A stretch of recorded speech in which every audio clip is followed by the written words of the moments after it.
Hello and welcome to Roleplay Rejects, where we play new and unusual tabletop role-playing games. If it's your first time here, welcome, and if you're a returning member, stay stinky and enjoy the show.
Welcome to Roleplay Rejects. Jesus Christ. I'm not gonna lie, that last part was really relaxing. Yeah, dude. I'm into it. Should we become an ASMR podcast I don't where like all we ASMR. do is make tea?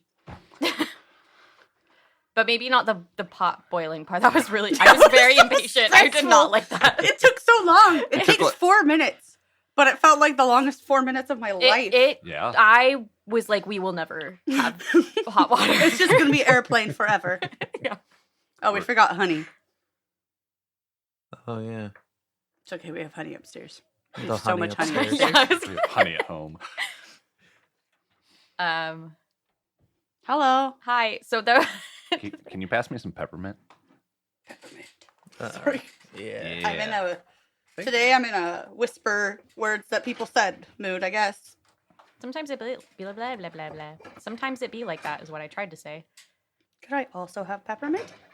Please? We have an Yeah. assortment. Once I figure out how to open it. These are really cute. I love them so much. They're these little like Christmas themed mugs, and there's gingerbread and snowman. What? You got a gingerbread man? Yeah, I just got a homeless dude. Santa Claus. Literally hasn't even used it yet. You can switch No. with people. No, you He can't. can't. I want the gingerbread one. Do you want But the what if I lick snowman the or do you want gingerbread one? Santa? If you lick it, I will cry. I'm okay with Santa. You don't want the snowman? I do want the snowman. I can trade. I really don't care. Okay. I own these mugs. Nice. I have the snowman. Y'all can call me Frosty. That's my character. Well, I'm an anthropomorphic snowman. no. Okay. Okay. That's not how this game works. I'm sorry. I am a non-anthropomorphic Oh, no. snowman. I don't know what that would be. Just a snowman. Please? I just sit there and melt in the sun. Ah, Yeah. A riveting podcast.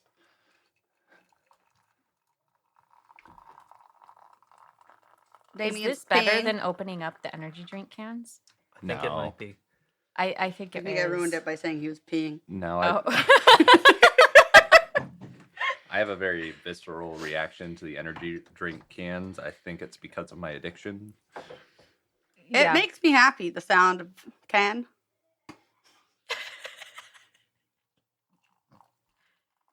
Like Orpheus in the underworld. Why were you like swirling it around like you were making a latte? For fun? Yeah. Well, I didn't want a little. God damn it. God damn it. Is there enough for you, Misty? Yeah. Okay. She's the DM. She doesn't get tea.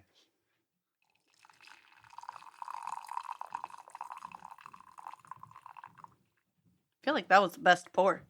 Aside from like the first one. The first one was peak. Yeah. Just even the like scooching of the mug on the table. I was like, that makes me happy. Yeah. Normally it wouldn't. Normally I'd be like, I hate this. So we're making tea today because we're playing a game called Teatime Adventures.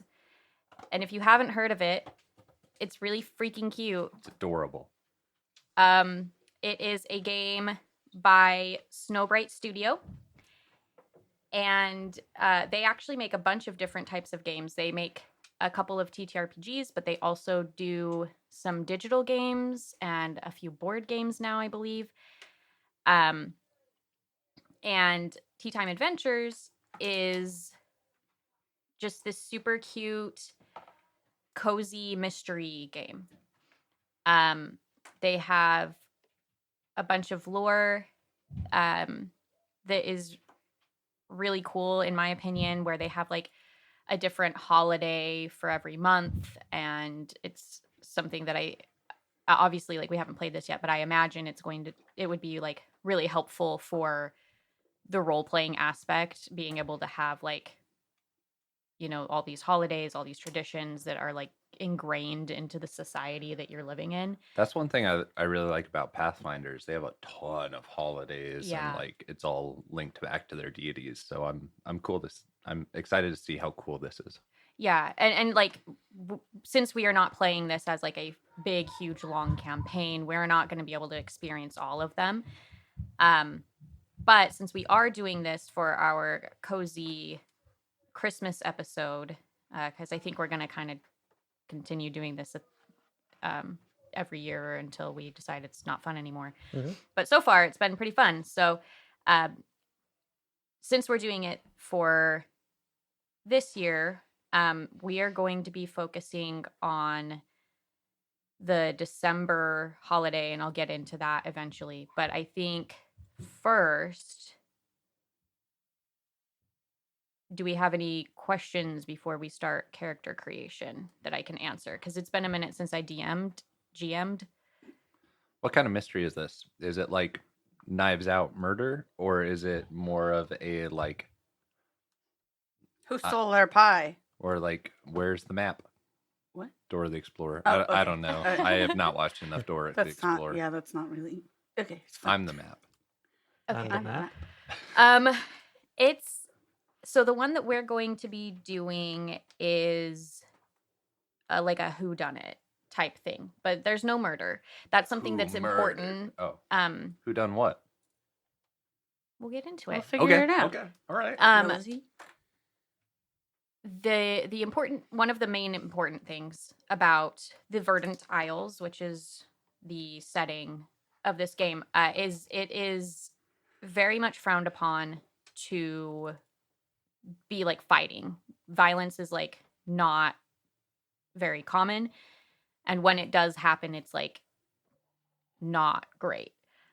So we're not going to be dealing with like murders or characters dying or things like that. And while they technically can in the like mechanics, it's very uncommon and kind of goes against that idea of cozy, right? So while it is a whodunit, it's not going to be like a violent thing. Okay. Does that answer your question? Yes, it does. Any other questions or things that I missed that I should have introduced before we get into this? If it's not violent, why does it say injured on my character sheet in one spot under morale? So you can become injured. Okay. But it's not the same as like It'd be other something like games. a scraped knee versus like a broken bone kind of thing. Yeah, and then once you have too many injuries, like you do have to take a stop. Like you're not going to like continue as this like half alive character like you would in Pathfinder or D&D or whatever, where you're like, I can make it. You're not going to be doing that. It'll be Cool. like, okay, like scraped up my hands and my knees and I'm going to go take a nap now. Thanks. And then your character would recoup. I like that. Yeah. And then I'm looking at this, and it seems very reminiscent to Dungeons and Dragons. Yeah, so let me back up real quick. So we are playing the first edition of Teatime Adventures, When I started prepping this, I realized that they just recently released a second edition of Teatime Adventures. So we'll eventually play that and see how they compare. But with the first edition, I'm not, the reason I qualify this is because I'm not sure if they did this for second edition, but with the first edition, their goal was to make it as familiar as possible while still, having this like cozy and inclusive theme. So it does look very similar to D&D 5e because it kind of is. And in fact, in the book, in numerous places, they say something to the effect of like, if your group is more comfortable with a different type of rule set, like go ahead and use that rule set. Because this is a D20 system, it would fit very well into just like using the setting and the character sheet and then normal like D&D or Pathfinder rules. I think mainly for that like familiarity for players to be able to be like, oh yeah, this is cozy. I'm not also stressed out about learning all of these like new crazy mechanics. I don't know if that's the same in 2E for this game. It could be. But that was definitely like, I listened to a bunch of interviews about the game from the one of the creators, and they talked about how that was like something that they wanted was the ability for it to fit into 5e. But it does have its own rule set, so we are not going off of 5e rules. Does that make sense? Because you know how sometimes there are like modules essentially that people will make, and it's like 5e compatible, but then when you read through it, you have to know all of the 5e rules in order to like use it. Yeah. That's not how this is at all. This is basically like we have these abilities, we have our skills, and then we have like the magic system. You have modifiers for the skills, but like I as the GM don't have to go back to a 5e book and be like, okay, how do I rule this thing or whatever? Like, it's not that. Does that make sense? I feel like I'm rambling. Yeah, because like looking at the character sheet, right, it's got the 6 ability score boxes in there, named a little bit differently, and then kind of similar to the 5e character sheet, you can see the list of skills, but that's kind of where the similarities seem to stop, because then we've got like a whole separate box for occupation with skill bonuses, inventory, kitchen magic, morale. I really like the layout of this character sheet It's better very than cute. a D&D one. It seems to flow really well. We'll see by the time we're done playing if I still feel that way, but first reaction is I really like this character sheet. Yeah. I'm gonna read the setting the tone portion real quick, because I think it'll describe it better than I did just a second ago. And then we'll go through our safety tools, and then we'll start actually creating our characters. Okay. So players who are new to cozy RPGs may need some guidance and tone setting to help ensure a fun experience for everyone. The best way to facilitate this is through an open discussion with your group. That's what we're doing. In Teatime Adventures, players are expected to build relationships and empathy with the NPCs that they meet. They are expected to explore and care for the village of Oakenbend. As designed, violence and murder are always the wrong answer to progressing the plot. This is a shared journey where we can all, as players, GM, and designers, take a moment to imagine a kinder and more sustainable world. So that is like the goal, right? Is more about personal relationships than fighting it out. They suggest for setting boundaries, the X card and then lines and veils. And the thing is like this is all like pretty wholesome, right? But like it's still important for us to have something to talk about, just in case, you know, because sometimes, especially when we're dealing with like a lot more of these like deep emotions and things like that, we might not realize that something's uncomfortable. And so where we normally with like our more intense games have like a checklist of things that we're like, oh, no harm to eyeballs, right?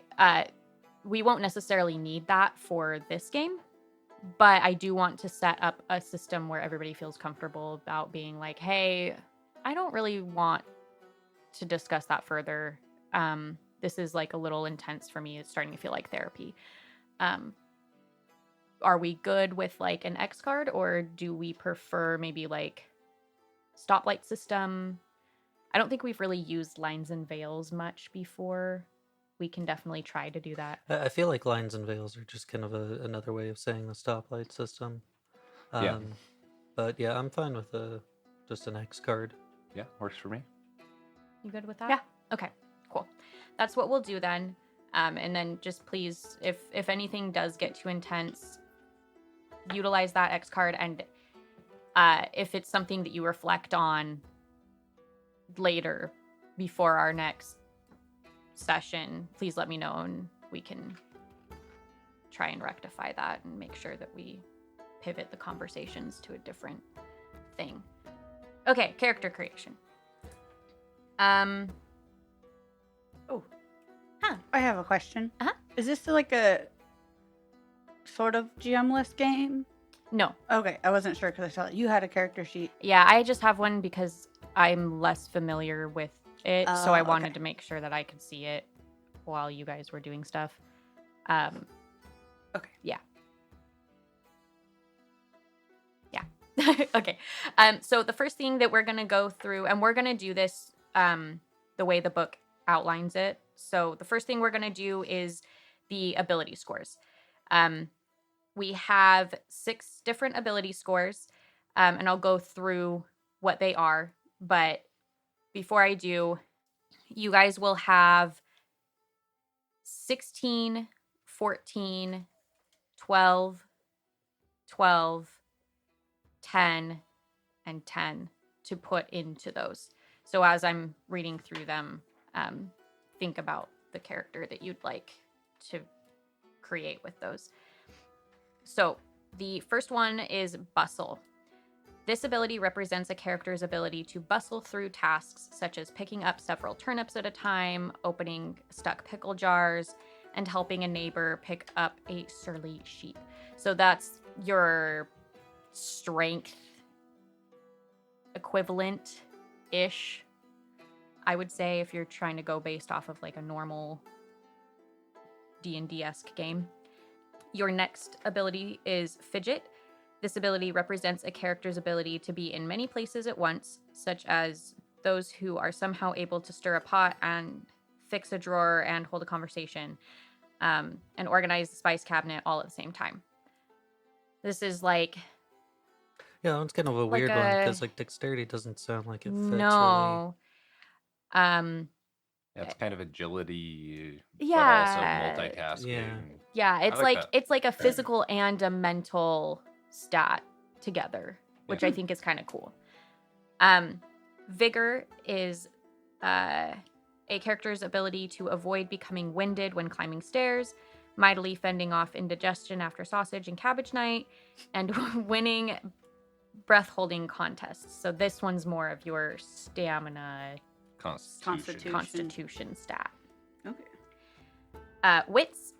This ability represents a character's ability to recall things that they've read or heard and to take on exceptionally challenging intellectual tasks such as jigsaw puzzles.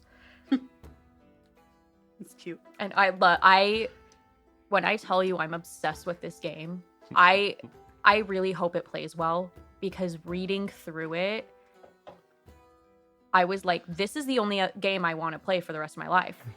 Like, on top of all the other games I want to play for the rest of my life, like Imperium. But, like... Very different vibes. Very different vibe. Same. But imagine... A game for every vibe, though. Imagine a world because I do this with horror movies all the time. Imagine a world where you get to play something that's really intense, but then afterwards you have like a little treat game that's like calming and cozy, and then you go to bed Yeah. Yeah. every day for the rest of your life. We usually watch That's what I wanna do. CinemaSins or something like funny after we Yeah, watch or our a kid movie, because sometimes I'm really scared, Or the and Green so then I Pretty have Big to Up. watch like the only movie that comes to mind is Winnie the Pooh, but I haven't watched that in a minute. But yeah, Yeah, no, Aladdin. that is good. I should probably adopt that because I'm just like, all right, well, there's a horror movie. I'm sure that I'm seeing stuff in the corner of my vision, and time to sleep. Yeah, I was like, I think I'm gonna watch American Horror Story, but it Ooh. was nighttime, and I was like, no, I won't. I will not. Maybe I'll watch Recently? it. Yeah, like I wanted just. Which season? I don't know. Oh, Sorry, man. No, you're good. I didn't mean to sound so No, defensive. I'm excited. I just because love I haven't American Horror watched it in a long time. Because the last one I watched was, the election, Oof. and that was really stressful That Yeah, that's was a tough really one. because that's like real stressful. people doing stuff, Yeah. and that's terrifying to me. Yeah, I Because- like the ones that are a little less real. Yeah, the ones that have like magic and shit. I'm like, Yeah. okay, all right. Cool. Asylum. That I one's did my also favorite. really love Asylum. But you got anyway. Anyway, back to cozy. Yeah. Yeah. Wits is what we just did. Yep. Sensibility. This is whether a character knows which way to stir the pot, which plants could use an extra lullaby before harvest, and the great mysteries of life, like why the loon calls at night. So this is your like wisdom Mhm. stat. And then personality. The description is just, honestly, why would anyone not want to have one of these? That's fun. So that's what that is. That's your charisma, That's my dumb essentially. stat. Yeah. There we go. Go ahead and assign those. If you aren't quite sure what you want just yet, that's okay. We can move on and you can add them later. But real quick, you'll have modifiers for those ability scores. So anything that is actually, you know what, we'll come back. Remind me to come back to modifiers because those things might change based off of your choices later, and I don't want to like mess it up now. Anyway, moving on. Oh, sorry. I turned to the next page and it's a recipe for apple turnovers. That's another reason to buy this book, you guys. It's a recipe Like book. it has recipes and tea suggestions and how to make your tea in this book, along with the character sheets and That's awesome. That is how to awesome. make stuff. Like it's so cute. I feel like they really It's a vibe. have a good vibe going. Okay, they do include movement in here. You all are gonna have a speed of 30 on land and a swim speed of 15 and a fly speed of 0 unless you pick a character that is better at those things. And also, I'm not gonna count that. That's fair. Okay. Yeah. Like The only time it would really matter is in like combat, and that's not right. a thing really. Yeah, and I'm sure that there are maybe some mysteries where like they've made that become part of like the mystery of like maybe, I don't know, maybe there's like a spell and like the whole town is sleepy and you can only move so far before you fall asleep again, or something like that, right? Where it would make sense. In the mystery that we're going to be doing, I don't find it necessary to record the movement. I think, again, like the idea of like having it match with a 5e thing. Some people are so used to having this specific amount of movement that it is probably necessary for them to include in here. But mechanically speaking, I don't see any reason why it actually exists in this book unless specified in a mystery. So I just wanted to let you know that I'm not skipping over it for like because I forgot. I haven't seen a real need for It's it. just not relevant Yeah. to what we're doing, at least. Yeah. The next thing is going to be selecting your ancestry. There are 6 main ancestries in the normal book. There is a deerkin. Dibs.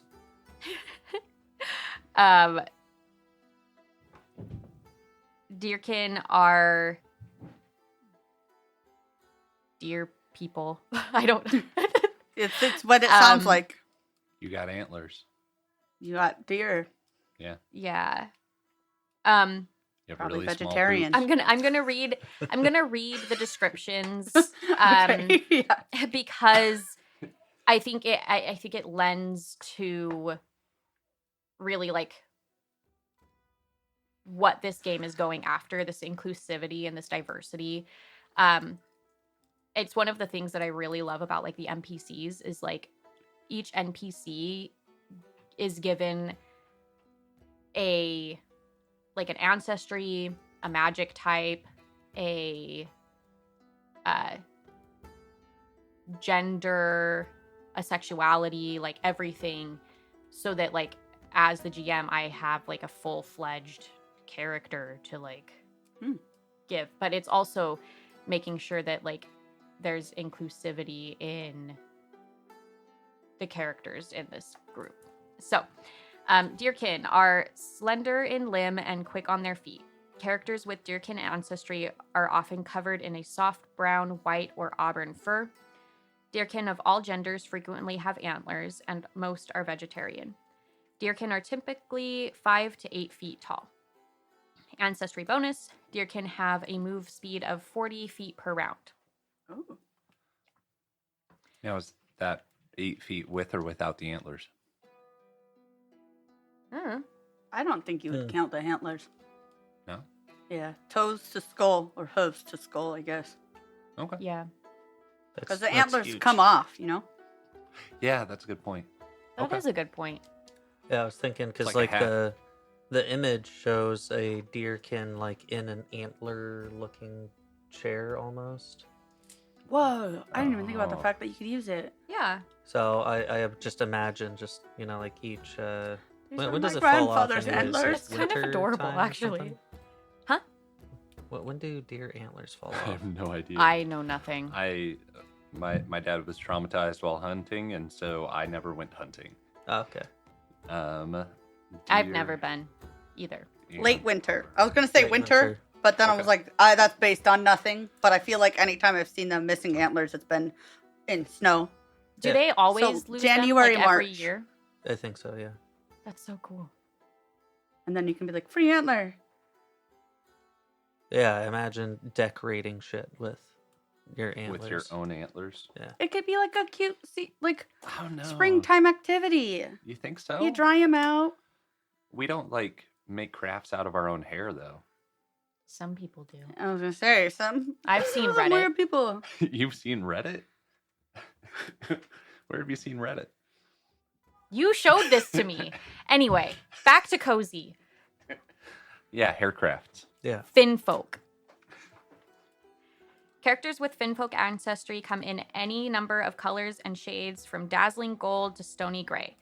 They also have the ability to breathe both above and below the water, and some are the very best swimmers in the Verdant Isles. Verdant Isles. Finfolk are typically 4 to 6 feet tall. Ancestry bonus, Finfolk have a swim speed of 40 feet per round and can breathe underwater. A flora drop. I'm so excited about what? this one. A flora drop. Flora drop ancestry are most often covered in a soft fuzz all over and have large multicolored wings that they can spread out or tuck behind their back. Their wings give them great mobility in the air over short distances. Flora drops are typically 3 to 5 feet tall. Ancestry bonus, they have a fly speed of 30 feet per round. They're basically moths. Oh, okay. I was like, this sounds so cute. So Yeah. It's a butterfly. But it's gonna feel moth like- person. I feel It's like maybe a I shouldn't fairy be and a moth. all the time. You can be, though, if that's what Follow your your heart tells heart. you. Okay. The next is Hop Top. Characters with hop top ancestry are most often varied shades of earthen colors ranging from the green of moss to the orange of flowers and the umbers of peat. They are quite fond of leaping. Hop tops are typically 3 to 5 feet tall. Ancestry bonus for hop tops, they are never slowed by challenging terrain and can breathe underwater. Hop tops are frog people. They're so cute. They're adorable. Puffwing. With broad wings and broad beaks, characters with puffwing ancestry are some of the largest denizens of the Verdant Isles. They are capable of long flights at high altitudes, swooping dives, and their waterproof feathers match the color of the sky. Puffwings are typically 5 to 8 feet tall. Puffwings have a fly speed of 30 feet per round. They're basically puffins. Oh, really? Oh my goodness. They can be like any type of bird, I think, technically, but like the idea is that they are bird people. Yeah. Bro, I love puffins. And then the last ancestry that we have in the core book is the snootling. Characters with snootling ancestry are covered in thick scales that frequently match the colors and shades of watery environs. They have long snoots, great sweeping tails, and delicate hands. Snootlings typically stand 5 to 7 feet tall, but their tails can add on another foot or two.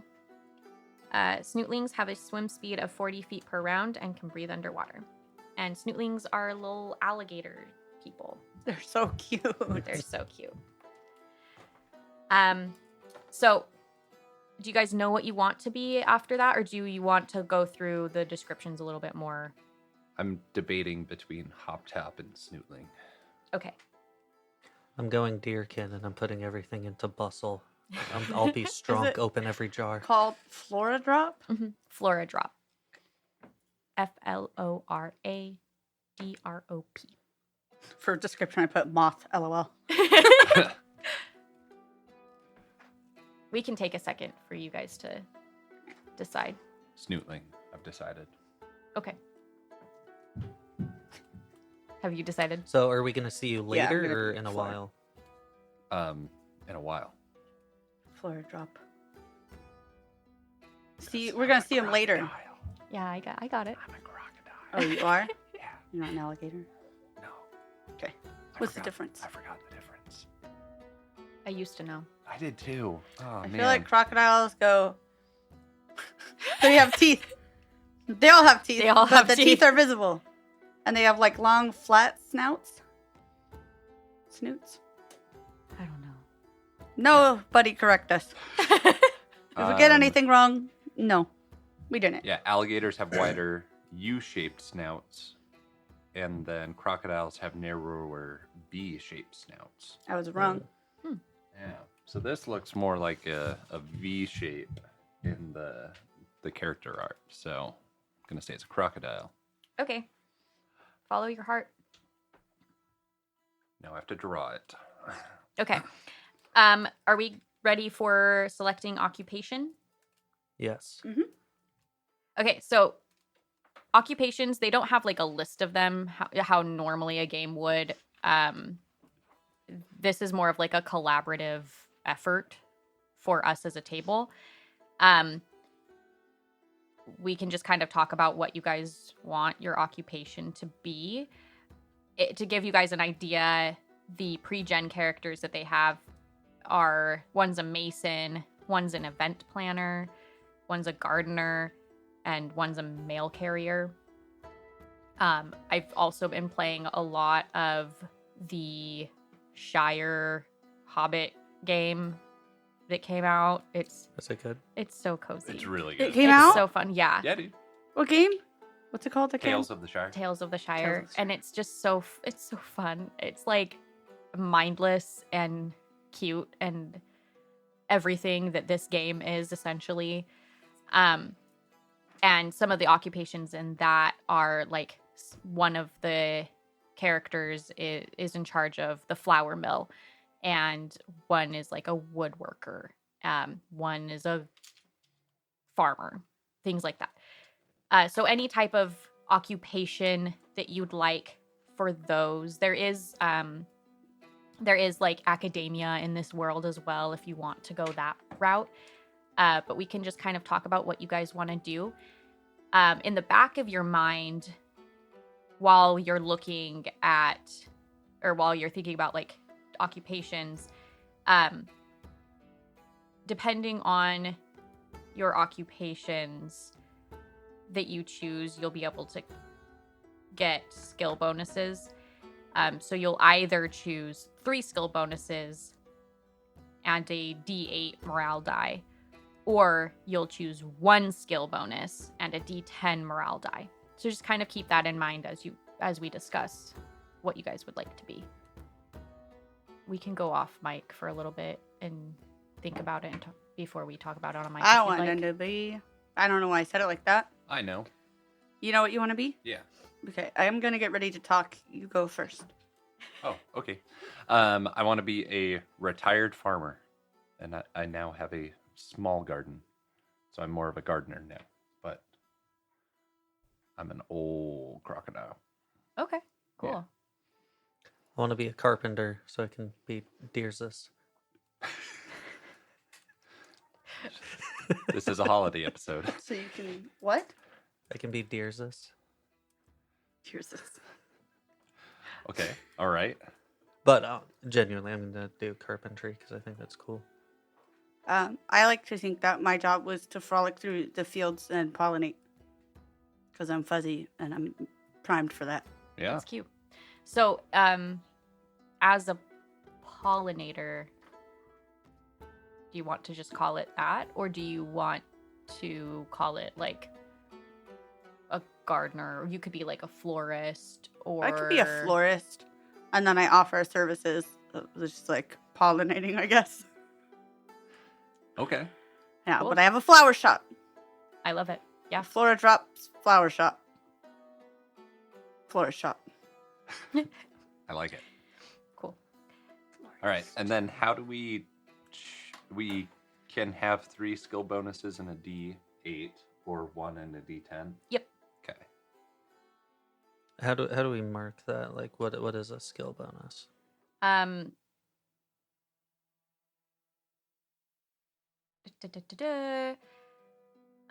All characters begin play with a +1 bonus for any skill gained through their occupation. Okay. This bonus goes up by 1 for each level, so that a level 2 character has a skill bonus of +2. We probably won't end up leveling up, just with like how long we're going to be playing this game. But basically, like, your skill bonuses will give you +1. And the 3 or the 1 that you choose, those are just going to be related to your thing, and your occupation being the thing. So like for carpentry, maybe you have a skill bonus of The arts, maybe?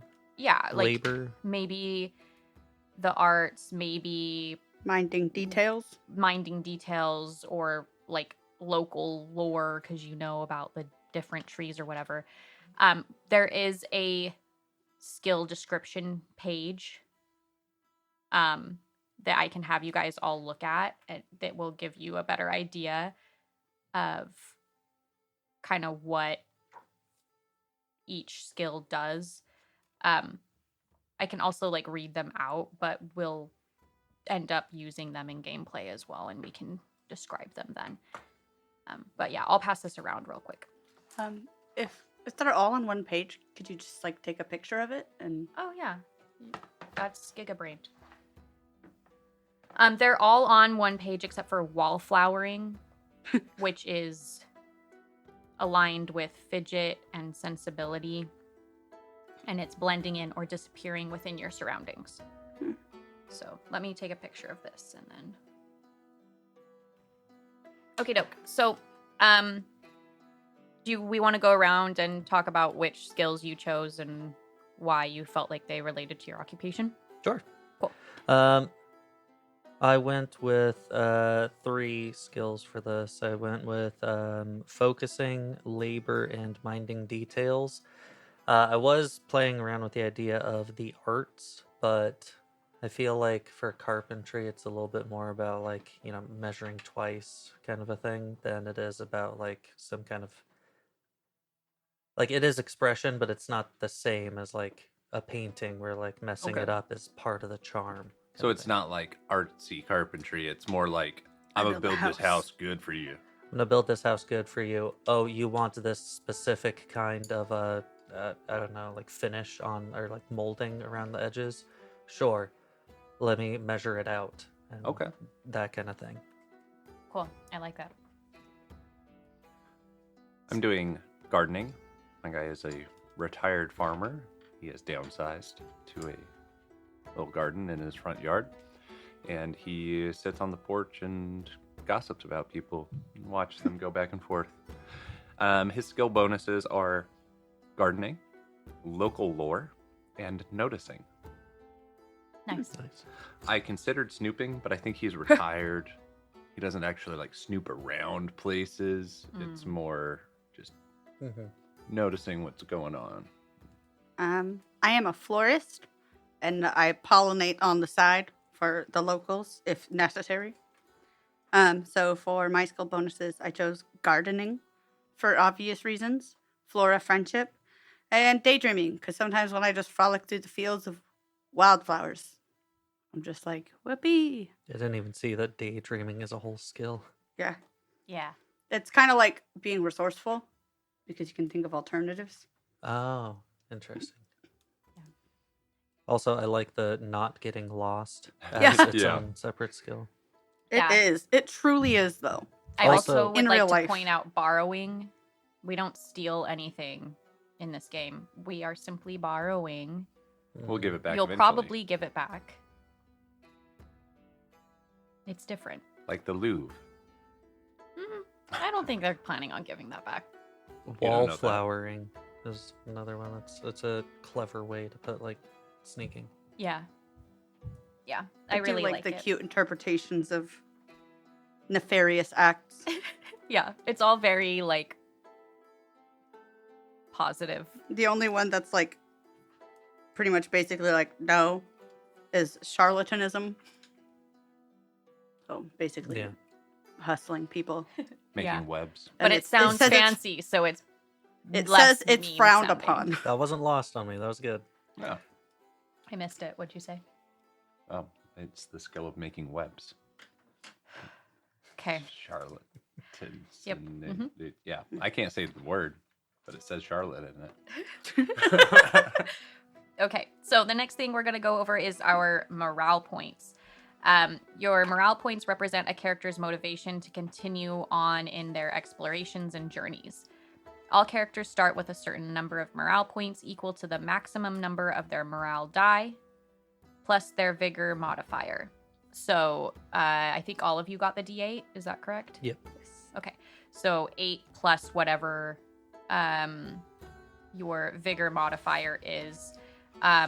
The modifier chart we haven't gone back over yet. Do we want to do that now? Is it? We can. It's the standard Dungeons and Dragons kind of array. So 10 and 11 counts as 0, 12 and 13 counts as +1, 14, 15 counts as +2, 16, 17 counts as +3. Okay. So my vigor is 10, which is a +0. So I have 8 morale. Yeah. Cool. Okay. Morale points can be healed through magic, role-playing introspection, and the passage of time. Just so you know. The ever marching passage. All I got is time. Losing morale and injuries we'll go over really quick. A thoroughly dejected character, one that reaches 0 morale points, must rest for a week. That character may rejoin in future adventures once their morale improves. Morale points can be drained due to failures, sad situations, or the slow collapse of a flan in a cupboard. Oh no. Sad, truly. Any physical damage done to a character is also dealt as damage to morale points. So Okay. that is just going to be your overall health. If a character ever receives anything more than superficial wounds, they are considered to be injured. Injured characters should seek appropriate medical care. So like we talked about before, like you get injured, you're not just like gonna keep going. Like you're gonna go get that taken care of. Characters who make particularly dangerous choices may end up in life-threatening situations.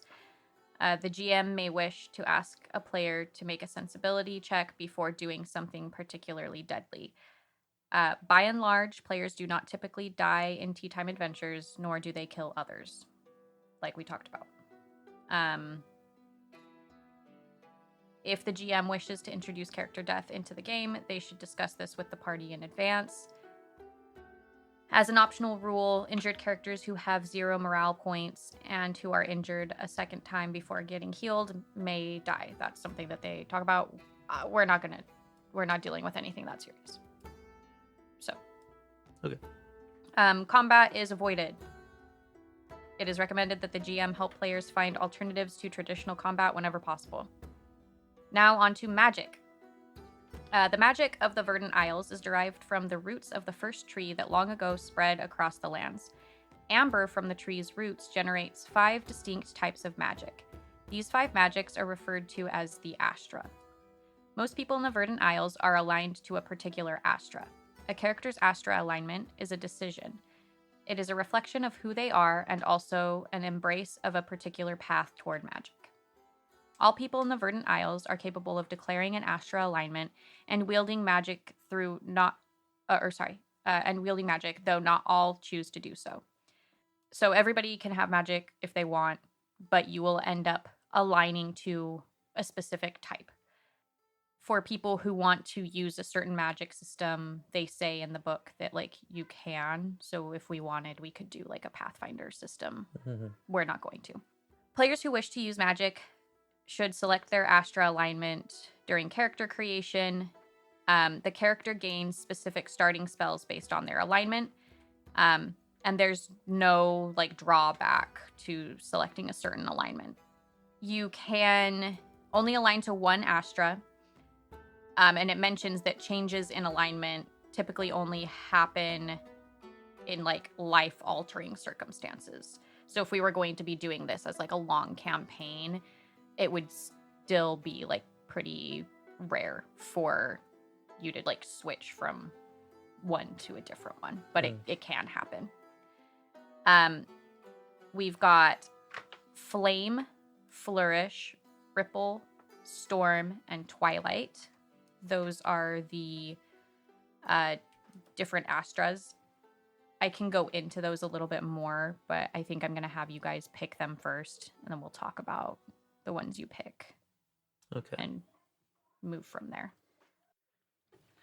Okay, so will you guys tell the audience what magic you chose and like what drew you to it, and then I'll go over the other magics that you didn't choose. That way they know like what they are. I chose Ripple.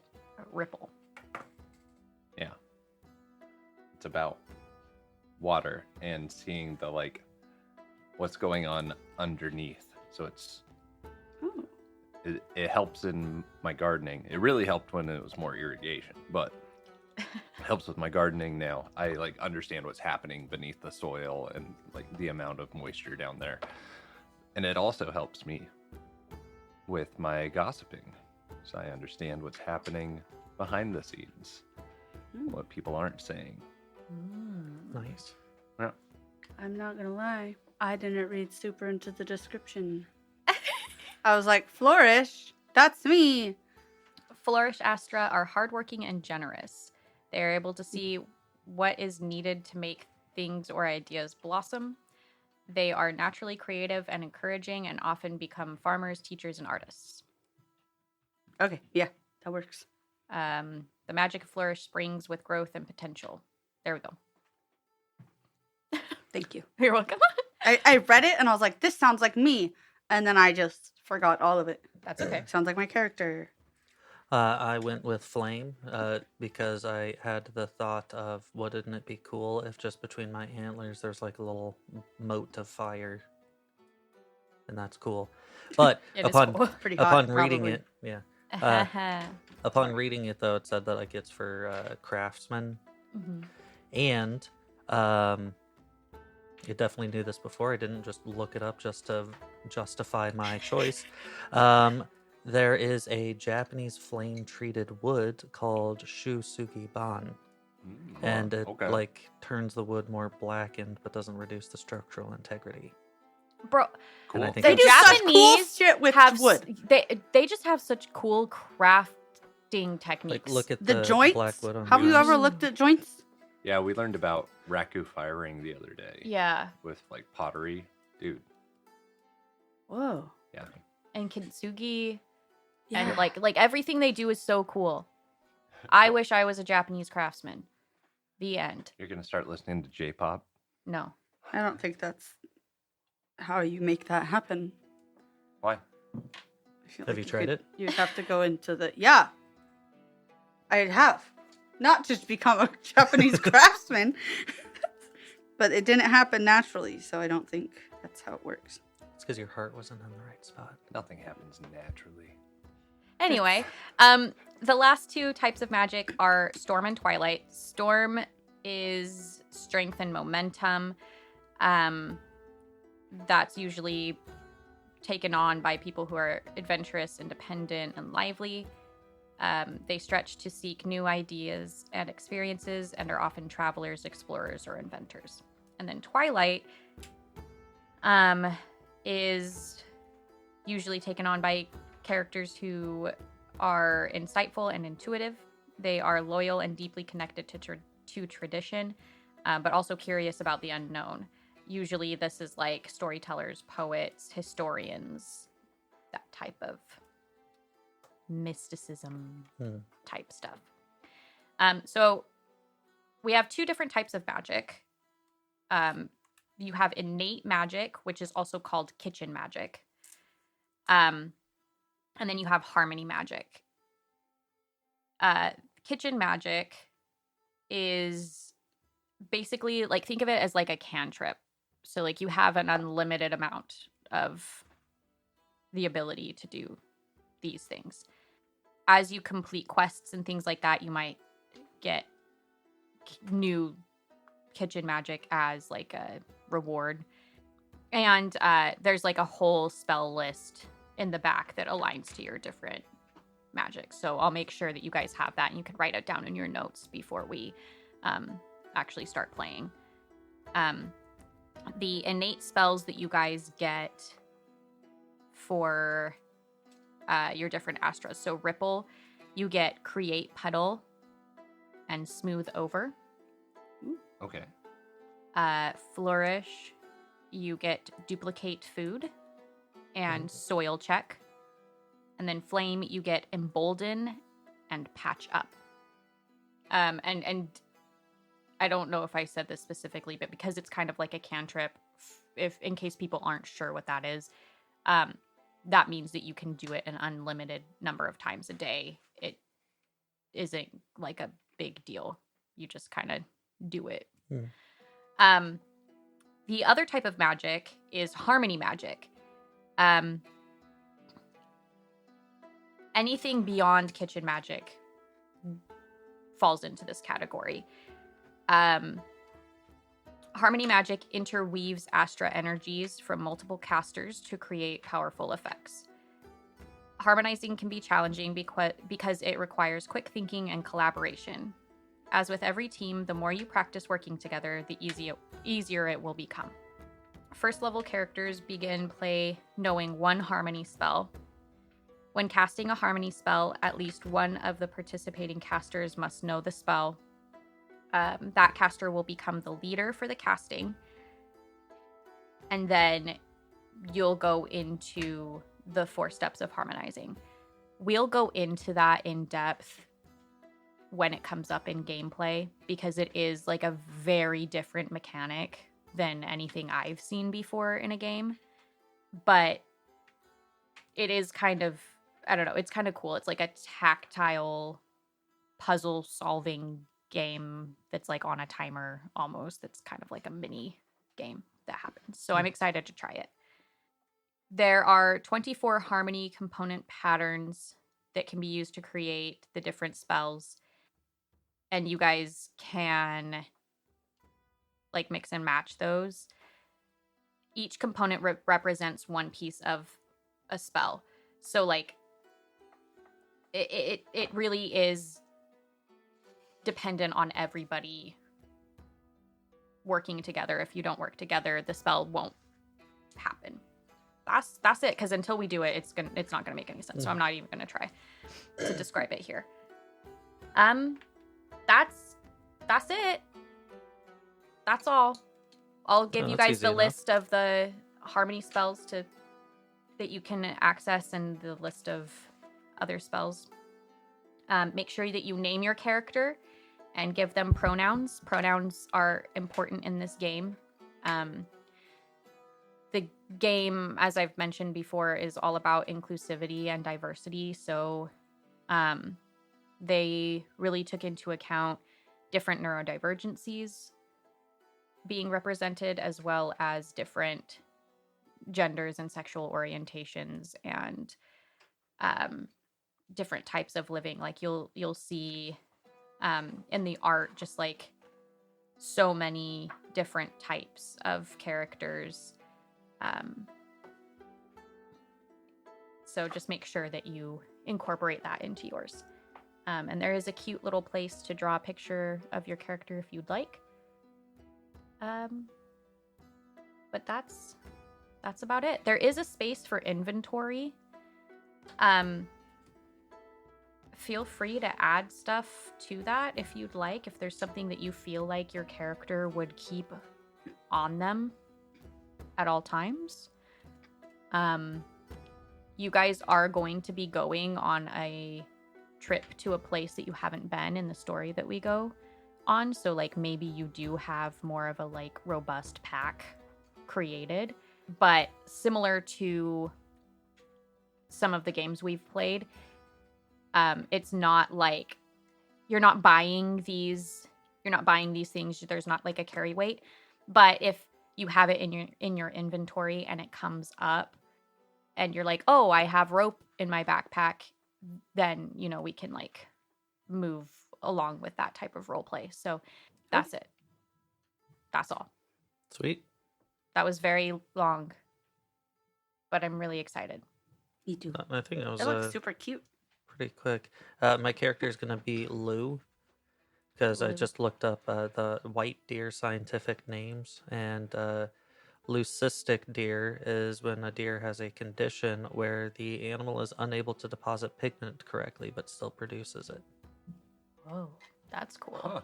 Okay. So it's like mostly white, but there might be like some brown patches kind of thing. Mine's named Maple because I'm gonna design it after the rosy maple moth. Cool.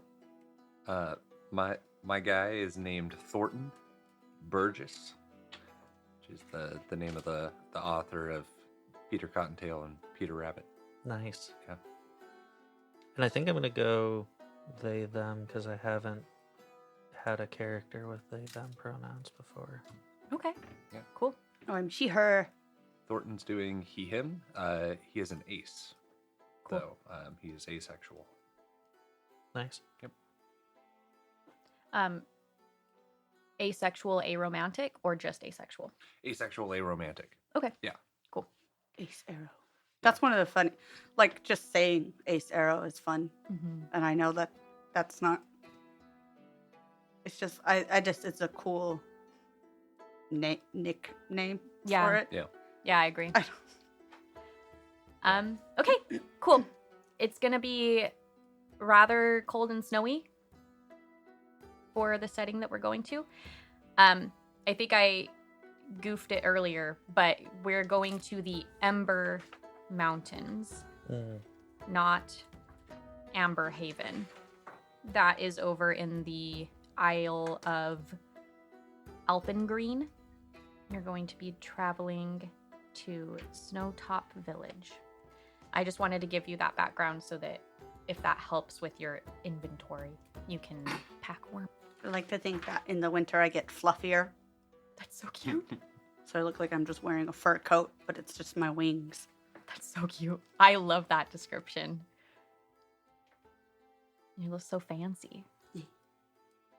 I imagine Lou wears Carhartt.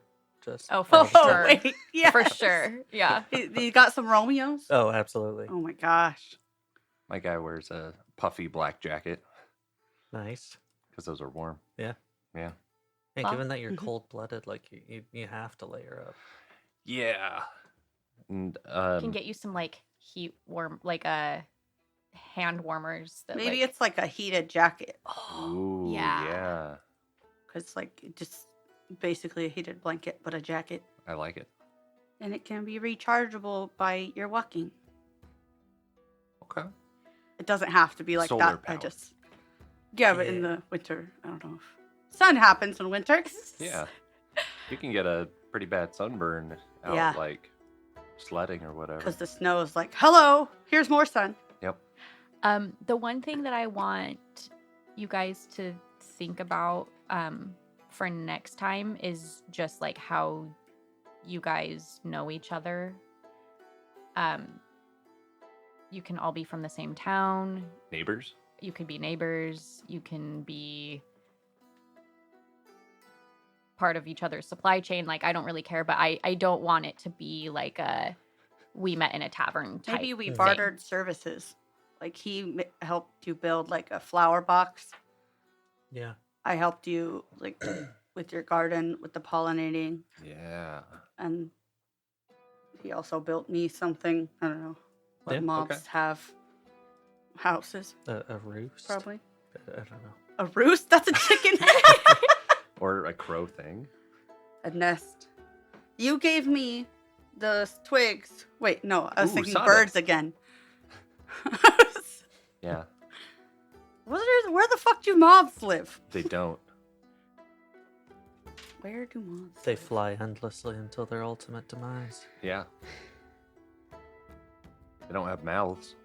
Dark corners of homes. Okay. Maybe I rest in the dark corner of your home. Oh, God. Your roommates. Yeah. Okay. Yeah. Wait, okay. yeah. Okay. And I really don't take up much space because I don't eat. Yeah. I Hold just on. Our moths are, like, attracted to light, right? Yeah. So it's just the The flame. flaming ball. Yeah, that's why you're friends. that's why I go in the dark corner so I can face away from it. That is why we're friends. I like to think that. Yeah. Okay. That was a good idea. Oh, and I made your chair. Yes. You made it the most comfortable Rocking chair. rocking chair. Noticing chair. Yeah, I was going to Oh, say yeah. snooping, but Yeah. Do you have like a wraparound porch? Yeah. yeah. Cool. Oh, You bu- 100%. Like he that could have one built house that. down the street that has like the ceiling fan outside, so that Yeah. they just You like know what? He could have vibe. built that for you with maximum like acoustic, like have like Oh, curves yeah. in it so that it. Because that isn't art. That's minding detail. Yeah, it's like Yeah. the Sydney Opera House up in here. Yeah. Yeah. so you can hear everything. I can hear Yeah. everything. We went. It's so wild. We went up in a telescope to see. We didn't go Okay. in the telescope, but like the little dome observatory. Yeah. Yeah. Mhm. And like people were whispering on the other side of it, and it sounded like they were whispering in my ear. It was so cool. Yeah. That's so cool. Round things are interesting. Okay, so now that you guys kind of know like how you know each other, Mm-hmm. I want to tell you what you're like, why you're going to be in the mountains. That way, Okay. you maybe we can discuss like why you're taking this trip together. I just lost it. No, no, I was just no. checking your name. I work with Um, you So you are going to in your attic. Yeah. da, da, da, da, da, da. Every time I find it, I lose it. You're going to the city that I told you. Snowtop Village. Snowtop Village. Because they are renowned for their snow globes and their like winter wonders. And it's a pretty like calm December. And so it's always snowy in this area. But even though it's December right now, like the roads haven't closed yet. And so like you're going to go see these snow globes and maybe buy some. The Feast of Forage and Flame is the December holiday that you'll be celebrating soon. And that is celebrating the longest nights of the year with crafts, bonfires, and gifts.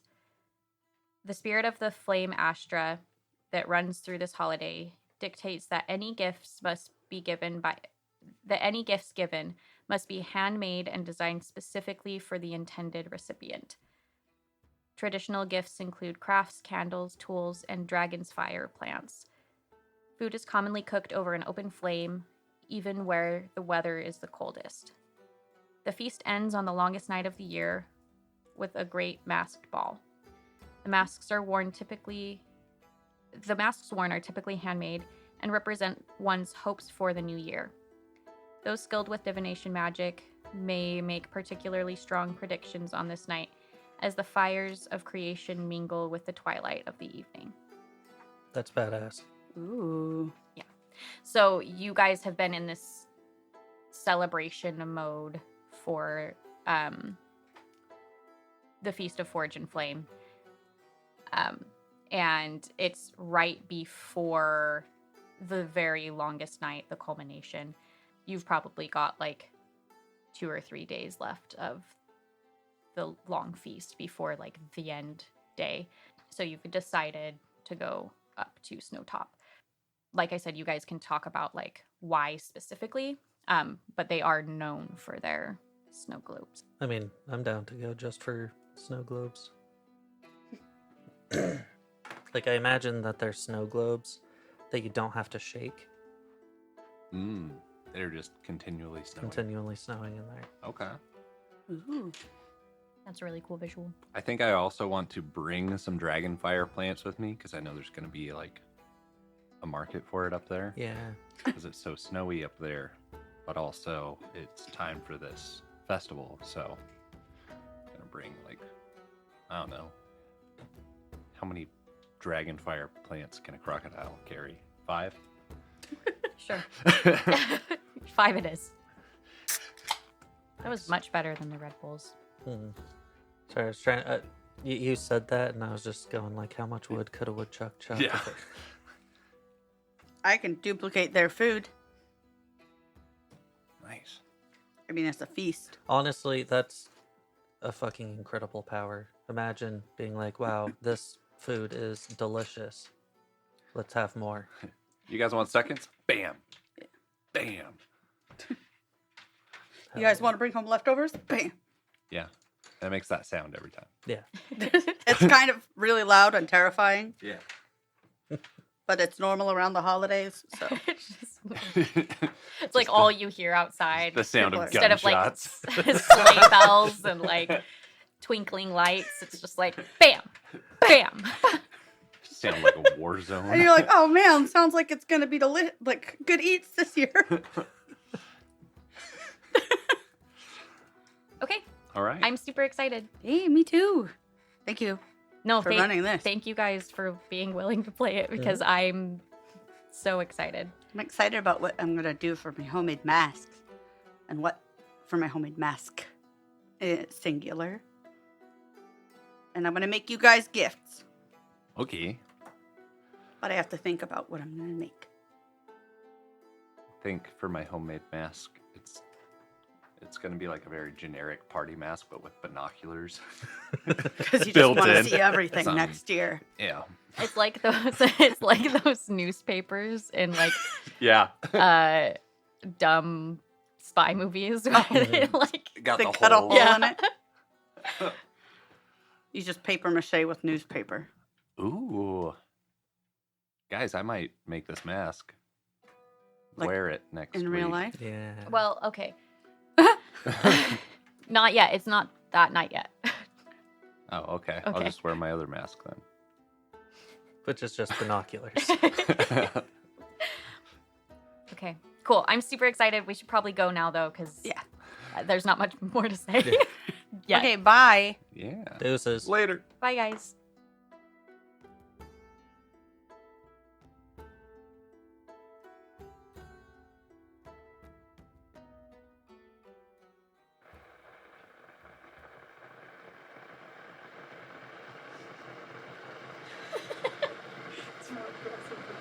Yeah, I don't know if that's gonna sound relaxing. When there's bubbles, it'll sound better. Like when it's boiling. It sounds like TV static right now. I'm sure that's what our listeners tune in to listen to. It's gonna be so cozy. Just wait. I don't know. It will. It'll bubble. I promise.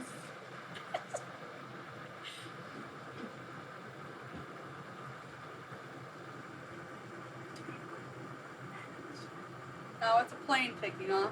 It's got so many bubbles. We have so many sound effects now, though, for planes. So much dumb banter.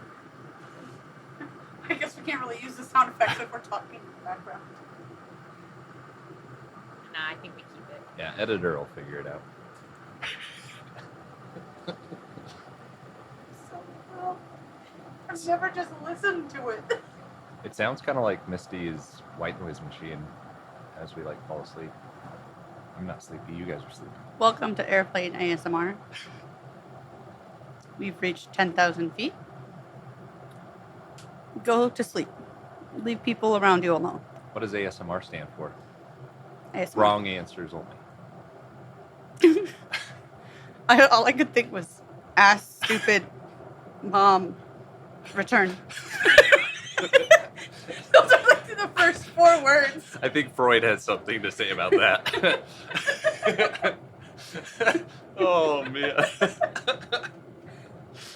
feel like we should Alright. put that at the end. It should be soon. Please.